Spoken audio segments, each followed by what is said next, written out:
Hello, I'm Terry Rigelhof, and I'm sorry I can't be with you in person.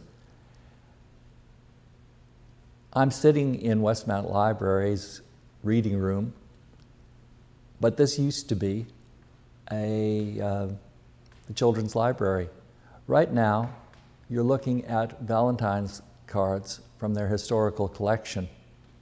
My story for the exhibition is, of course, a Valentine's Day story. I'm sitting almost on the spot where I've been told by his babysitter that Leonard Cohen used to like to sit during story hour 75 years ago. In a couple of days' time, it's going to be his 80th birthday. When Leonard Cohen used to come down to the library, he walked down Arlington Lane. Arlington Lane reminds me of Regina's back alleys. Westmount has a lot of back alleys. Arlington Lane, however, is different in that it's a steep descent down the side of Westmount, and the garages are of brick, not wood.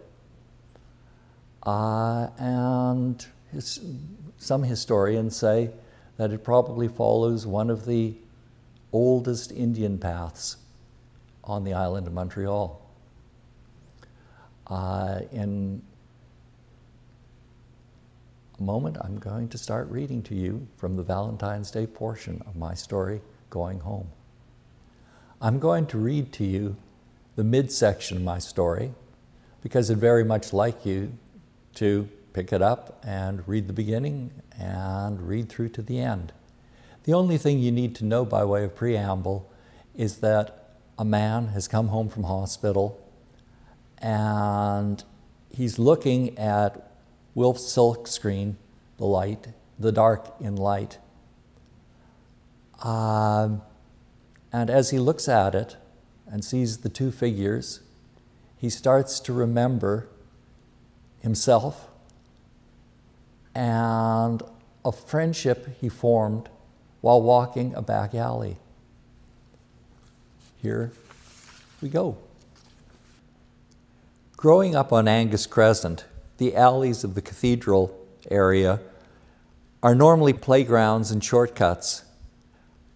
But in the weeks following my father's death, they are a way to avoid contact with our neighbors, sympathy, condolences, awkward questions about my mother. Bull surprises me on Sunday afternoon before Valentine's Day, 1958, when I'm 13. He steps out from behind garages before I make it all the way up the alley between Angus and Connaught to college. He puts fingers to his lips and beckons me into his hidey hole. Watch what I'm going to do. This is fun. He takes a grocer's pry bar with a T-handle out of his parka pocket and loosens two green fence boards as carefully as if opening a crate of mandarin oranges. He hands the boards to me, snakes through the opening, placing his feet in untrammeled snow at a sharp angle to one another. It snowed all yesterday and most of the night. He takes 3 heel-to-toe steps forward, backs up, and then walks heel-to-toe in a straight line into the middle of the yard, making an arrow pointed right to where he'd entered the yard. Heel-to-toe, his boots carve a heart in the snow at the end of an arrow shaft. When he is back on the shaft, he bends low like a football lineman and lowers his right arm twice into the snow, imprinting an L off-center inside the heart, and follows the arrow back to me. He's executed his design with a gracefulness that astonishes. Back out, he aligns nails with holes so carefully he forcibly presses both boards back into the fence rails without using the hammerhead of the claw bar. Now we cover our tracks. I have a snow shovel and clear the doorway of the garage next door, piling snow in the space we vacated. Only a couple of cars pass through the alley. We walk single file in one of the tire tracks, and I drag my shovel behind me, smoothing away boot prints. "Who is the L for?" I ask. The girl who lives there. Which one? Linda or Lynn? Sisters. Wow. Will they be confused or will they think I'm confused? An ambiguity of the fourth order. I didn't know anybody was interested in classifying ambiguities around here, except me. I'm not from here. Where are you from? Let's be anonymous friends. We'll make up our own names. We can be orphans. What will you tell Linda about me? She won't ask me. But what if she did? I'd say you're a feisty Geist, an aggressive ghost. Then you can call me Bull, as in China shop? Good one. Bull as in Bulldog Drummond. Okay, I like old movies. Call me Tough. But you keep losing the fights you pick, I hear. I listen to lots of old jazz records between bouts.